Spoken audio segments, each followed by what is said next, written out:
बिस्मिल्लाहिर्रहमानिर्रहीम। अस्सलाम वालेकुम। आप देख रहे हैं यूट्यूब चैनल और मैं रिजवान। तो मेरे अजीज दोस्तों, आज का जो क्वेश्चन है कि पाकिस्तान में चीजें क्यों नहीं सस्ती हो रही, जबकि पेट्रोल भी सस्ता हो रहा है, डीजल भी सस्ता हो रहा है, तो पाकिस्तान में जो हमारी रोजमर्रा की चीजें हैं वो क्यों नहीं सस्ती हो रही।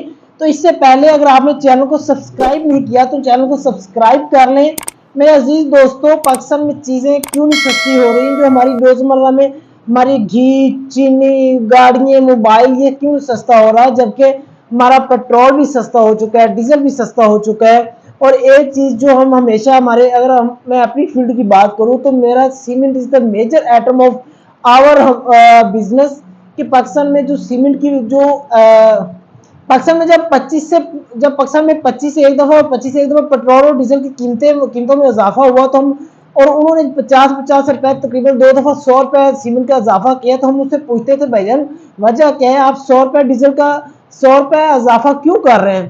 तो इनका एक ही कहना था कि भाईजान जो हमारी लेबर है, जो हमारी गाड़ियां चलती हैं, जो उनमें डीजल यूज होता है, कि क्योंकि आपको पता है हमारी जितनी भी बड़ी और मेजर इंडस्ट्री है वो डीजल पे इफेक्ट करती है, और जितनी भी हमारी मशीनरी है वो डीजल पे इफेक्ट करती है। तो वो कहते हैं भाईजान मशीनरी जो है वो डीजल पे इफेक्ट करती है और डीजल पे चलती है, तो हमारा जो उसका खर्चा ज्यादा आ रहा है, इसलिए हमने जो आपका सीमेंट और उसमें इजाफा किया है। इसको हमारी समझ में आता था यार कोई नहीं, अगर 50 रुपए उन्होंने डीजल ज्यादा किया है तो पाकिस्तान में और दुनिया भर में जो है डीजल की कीमतों में इजाफा हो रहा है, तो पाकिस्तान में भी चीजें ऊपर जा रही हैं। अब जबकि दुनिया भर में जो मुल्क, दुनिया भर के जो जितने भी कंट्रीज हैं उनमें ऑयल की प्राइसेस जो है वो कमी आ रही है, जबकि पाकिस्तान में ऑयल की कीमतों में कमी आने के बावजूद भी चीजें ऊपर जा रही हैं। तो उसकी एक ही वजह है कि हमारे मुल्क का रेवेन्यू जनरेट नहीं हो रहा।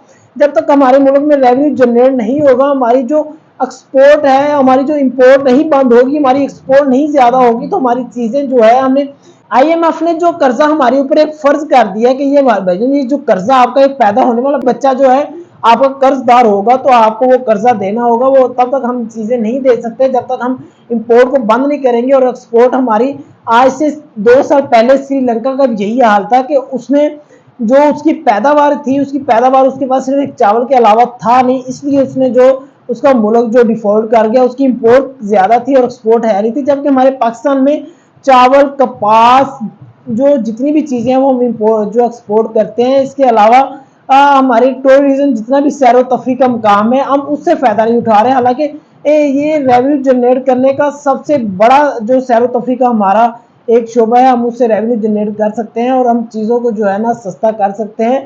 हमारे मुल्क में हमारे सियासतदान जो एक इंतशार का बहस बने हुए हैं, जब तक ये चीज़ें सस्ती नहीं होगी और हमारा मुल्क जो है वो तरक्की की राह पर गामजन नहीं होगा, तब तक हम अपने मुल्क का रेवेन्यू जनरेट नहीं कर सकते। अगर रेवेन्यू जनरेट नहीं करेंगे तो हम अपना कर्जा वापस कैसे करेंगे।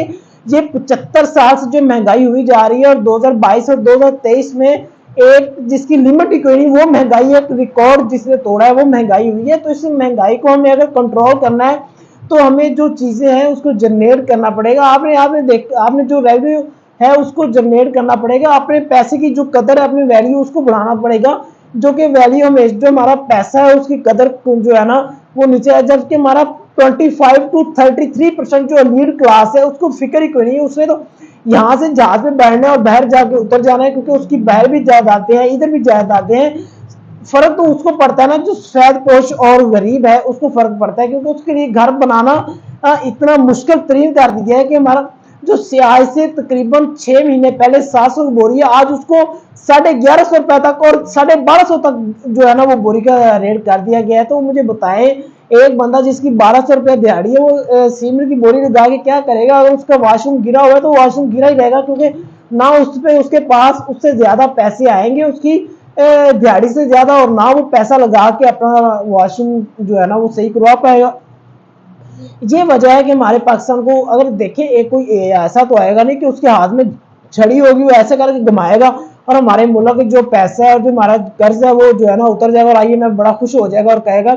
लेकिन बैंक करप्ट भी, एक बैंक करप्ट जो होता है ना वो इसी चीज का नाम है कि आपको बाहर के मालिक वो आपके ऊपर फोकस नहीं कर पाते, वो आपके ऊपर ट्रस्ट नहीं करते, वो आपको जो चीजें वो उनके एक ही माइंड में होता है कि भाईजान ये कर्ज तो इन्होंने ले लिया, अब इसको वापस कैसे करेंगे। इनके पास तो कुछ है नहीं जिसके वो कमा के, जिससे रेवेन्यू जनरेट करके वो हमें पैसे जो है ना वो हमारे वापस कर दे। यही चीजें होती हैं جو پاکستان ملک کو ڈیفالٹ اور ان ڈیفالٹ کرنے سے بچاتی ہیں۔ تو میں امید کرتا ہوں آپ کو ان چیزوں کی سمجھ آ تو چکی ہوگی۔